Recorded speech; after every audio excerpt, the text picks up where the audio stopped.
Joseph Fontana, El siglo de la revolución. Una historia del mundo desde 1914. Índice. Portada.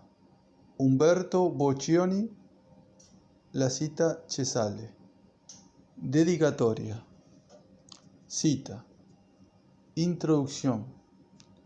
1. La Gran Guerra, 1914-1918. 2. La hora de la revolución. 3. Restablecer el orden, 1919-1929.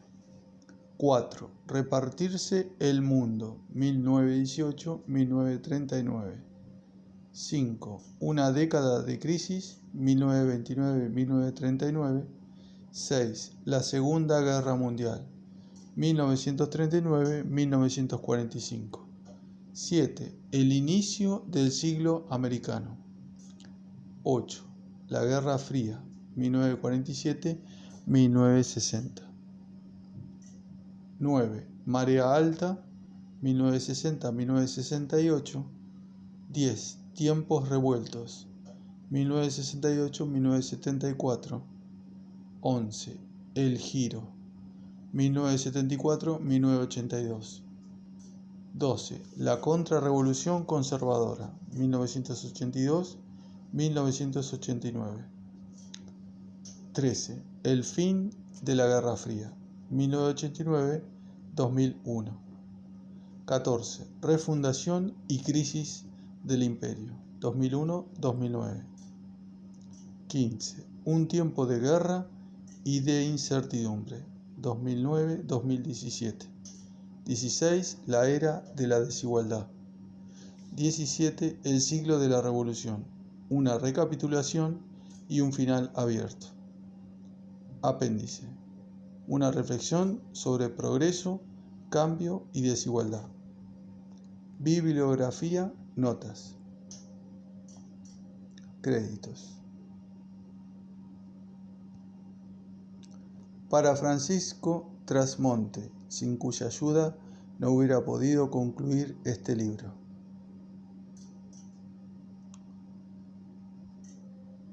Introducción. Las luchas colectivas de las sociedades humanas han sido motivadas ante todo por la esperanza de acceder a dos objetivos estrechamente asociados: la libertad y la igualdad. Esto es, a la capacidad de vivir sin trabas que obstaculicen nuestro pleno desarrollo y al derecho a participar equitativamente de los bienes naturales y de los frutos de nuestro trabajo.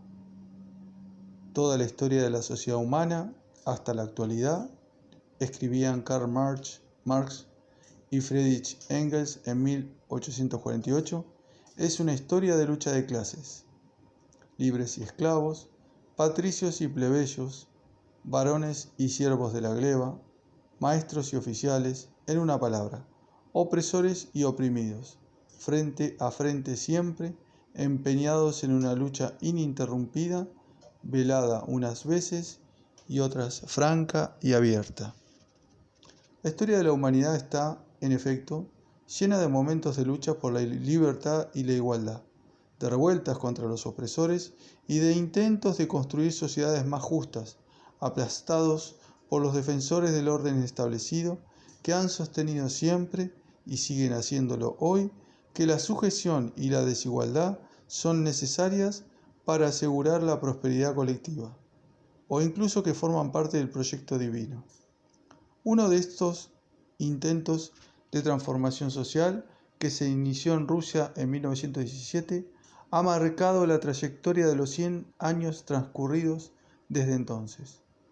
La amenaza de subversión del orden establecido, que implicaba el modelo revolucionario bolchevique, determinó la evolución política de los demás, empeñados en combatirlo y, sobre todo, en impedir que su ejemplo se extendiera por el mundo.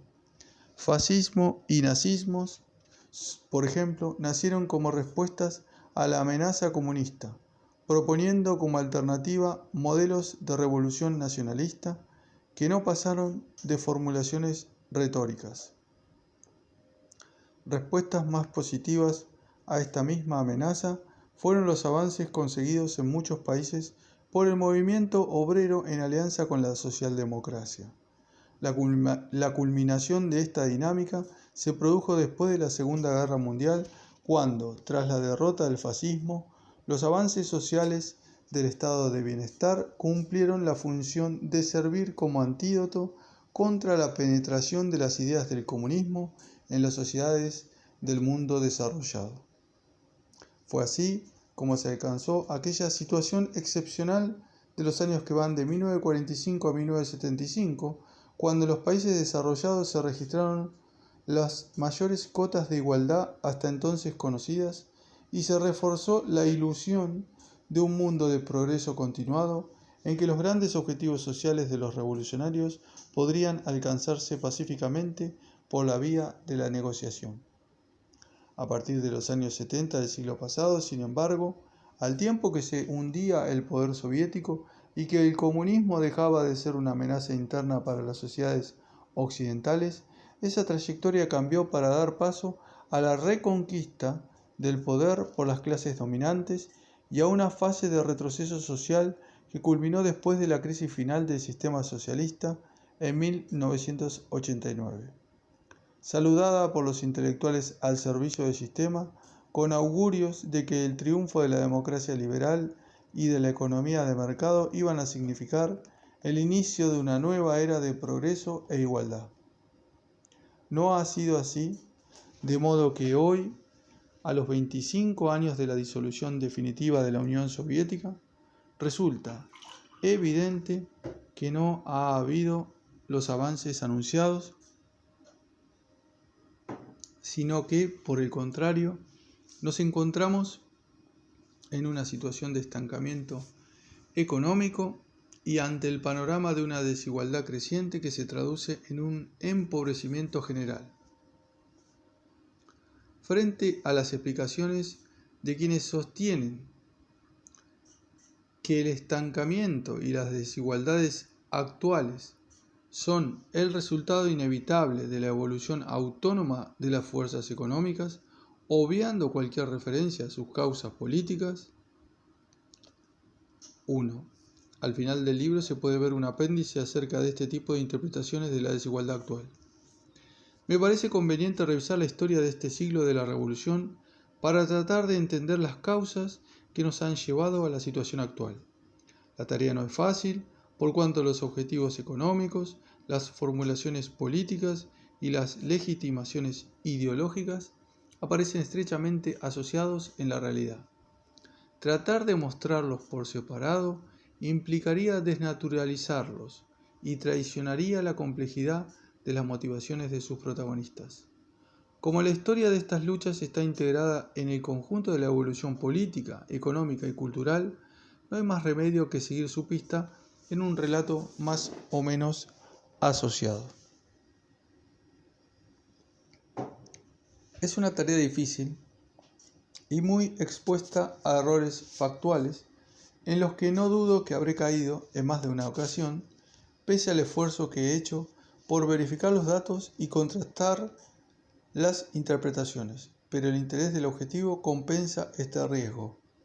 He escogido como inicio 1914, cuando la Primera Guerra Mundial, conocida generalmente como la Gran Guerra, dinamitó el viejo orden y lo acabó en la proximidad de 2017, cuando se celebrará el primer centenario de una revolución que, con sus conquistas, sus errores y su fracaso final, sigue siendo un fantasma que atemoriza aún las noches de los poderosos.